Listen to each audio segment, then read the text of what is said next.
thank you, and merci, Walalan, and hello to everybody from the unceded territory of the Mi'kmaq here in northern Nova Scotia. First of all, I'd like to say congratulations to Mr.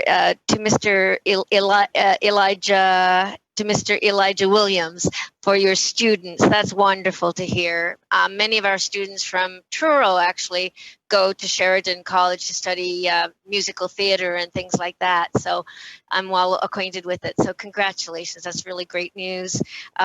Also, I just wanted to say that about education, one of the problems that I have seen over the years occurring in education is that my parents were both teachers, and when we moved to Nova Scotia from Australia, my mother said that the books that she was supposed to teach history from were full of racist epithets. I'm sorry.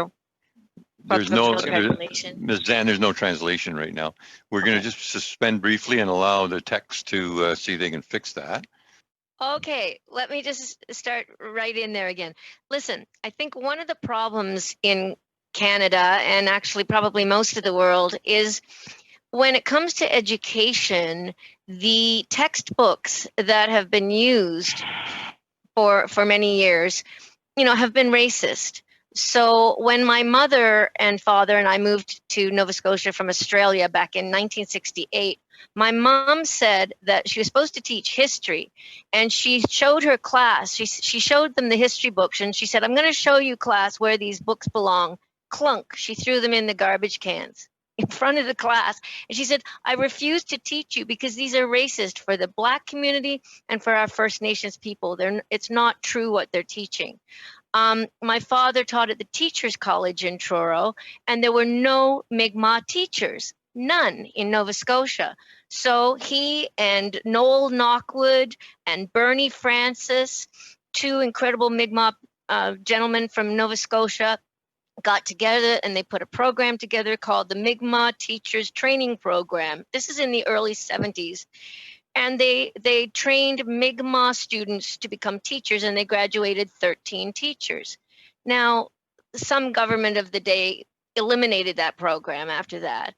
And, I think that this is part of the problem. There's not enough Indigenous peoples and First Nations people in the system. And the amount of history that people have been learning, Canadians have been learning, a lot of it is false. So I would say this has contributed to the racism in this country, and I'd just like to know what any of you might think or about this, and what if you think that this has contributed, and what we can do to change things. We have a minute to answer that. Go ahead. Who would like to answer? I can speak on that. I think what the K-12 system has perpetuated is a lot of misinformation and stereotypes. So what I find working in post-secondary is that we're almost trying to re-educate people. A lot of this information should have already been known about who Indigenous people are, the relationship between Indigenous people and the Crown, different assimilation policies that happen. But what I find is when they come to college or come to university, nobody knows that. It's sort of like a first shock. So the provinces have to be encouraged to do more in this regard, to do better in terms of re-educating people and re-educating children and making sure that the curricula is relevant to what's happening right now in 2020. Thank you. Thank you very much. Thanks, Ms. Dan. Sorry about all of that.